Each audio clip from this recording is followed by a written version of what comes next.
میرے نبی تشریف لے جا رہے ہیں، آپ کو آواز آئی یا رسول اللہ، آپ نے یوں دیکھا، کوئی نظر نہیں آیا، پھر آواز آئی یا رسول اللہ، دیکھا تو ایک ہرنی گلے میں رسی چارپائی سے بندھی ہوئی، وہ آپ کو پکار رہی تھی۔ آپ قریب آئے، کیا ہے؟ کہ آپ کا صحابی مجھے پکڑ کے لایا ہے، میں اللہ کی تقدیر پہ راضی ہوں، مطلب ذبح کی جاؤں گی، لیکن میرے چھوٹے چھوٹے بچے ہیں، وہ بھوکے ہیں، اگر آپ مجھے چھوڑ دیں میں ان کو دودھ پلا کے واپس آ جاؤں گی۔ تو آپ نے فرمایا اگر تو واپس نہ آئی تو پھر، کہ اگر میں واپس نہ آئی تو اللہ مجھے جہنم میں ڈال دے جیسے انسانوں کو ڈالے گا۔ تو آپ نے اس کی رسی کھول دی اور وہیں بیٹھ گئے، اس نے دوڑ لگائی اور پہاڑوں میں غائب ہو گیا۔ دیر گزر گئی تو آپ نے دیکھا وہ پہاڑ سے اتر رہی تھی اور آ کر کہا یا رسول اللہ میں حاضر ہوں۔ اللہ اکبر، اسے خبر ہے میں کیوں حاضر ہوں۔ یہ ہمارے فیصل آباد کا بازار والا 10 روپے کے پیچھے وہ جھوٹ بولتا ہے کہ زمین آسمان کانپ اٹھتے ہیں۔ آپ نے اس کو رسی سے باندھ دیا اور پھر بیٹھ گئے۔ دیر گزری، وہ صحابی ہے جنہوں نے پکڑا تھا شکار کے لیے، وہ دیکھ کے پریشان ہو گئے، یا رسول اللہ آپ کیسے؟ کہا بھائی میرا ایک کام ہے چھوٹا سا۔ کہا کیا؟ کہ یہ ہرنی میں ہدیہ مانگتا ہوں آپ سے۔ کہا یا رسول اللہ ہم تو جان قربان کرنے کے پیچھے پھر رہے ہیں، آپ ہرنی کہتے ہیں؟ کہ بس یہ دے دو، لے لو۔ تو آپ نے اس کی رسی گردن سے نکالی، کہ الحق باہلک، جا اپنے بچوں کے پاس چلی جا، سچ نجات دیتا ہے، جھوٹ ہلاک کرتا ہے۔ میرے بچوں ایک ہرنی جتنی سچائی سیکھ لو، اپنی زندگی سے جھوٹ نکالو اگر اللہ کو پسند آنا چاہتے ہو۔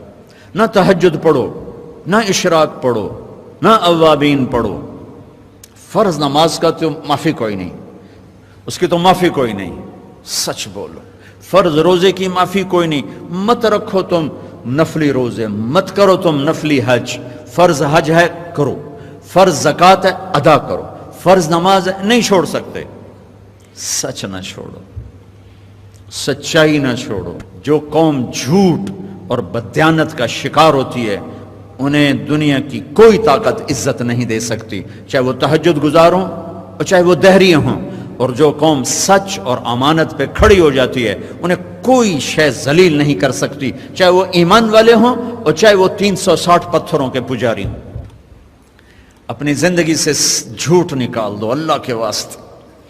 لمبی چوڑی بندگی ہے، میں نے فرض کے لیے تو میرے پاس کوئی چوائس کوئی نہیں کہ چلو اے کر لو تو اے نہ کرو۔ فرض تو فرض ہے، اس سے تو میں نکل نہیں سکتا، نہ آپ نکل سکتے ہیں۔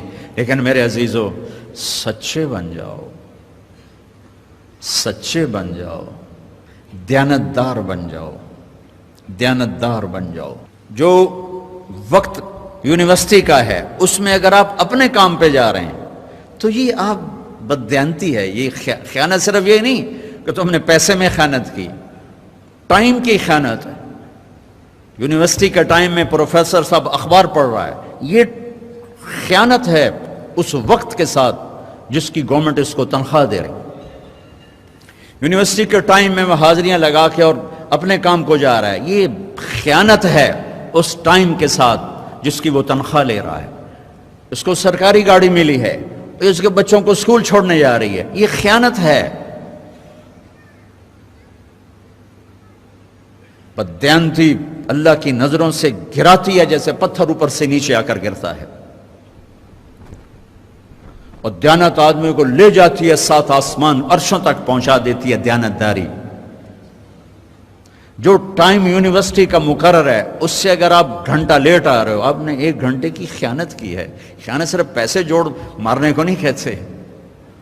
آپ نے بچوں کو پڑھانا ہے، نہیں پڑھایا، تم نے پڑھنا ہے، تم آئے پڑھنے کے لیے، یہاں تم کسی اور کام میں لگے ہو۔ تم نے ماں باپ سے بھی خیانت کی، اللہ سے بھی خیانت کی، اس یونیورسٹی کے ساتھ خیانت کی۔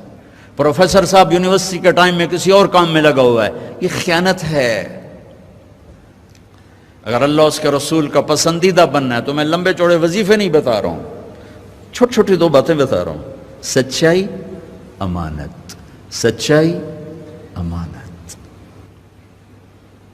ہمارے ایک بزرگ تھے، وہ ٹیلی فون کے جی ایم ہو کے ریٹائر ہوئے تھے، اور تبلیغ کے بھی امیر تھے۔ جب وہ دفتر میں آتے تھے تو تبلیغ کا ایک بول نہیں بولتے تھے کہ بھائی یہ تنخواہ میں ٹیلی فون کی خدمت کی لیتا ہوں، یہاں کوئی تبلیغ کی بات نہیں ہوگی۔ اور جب وہ دفتر سے نکل جاتے کہتے ہیں ہن میرا ٹائم اپنا ہے، ہن کوئی ٹیلی فون کی بات نہیں ہوگی، اب صرف تبلیغ کی بات ہوگی۔ میرے بچوں، بددیانتی نے ہمیں زیرو کر دیا ہے۔ یہ تو ایک اجتماعی زندگی کے لحاظ سے میں کہہ رہا ہوں۔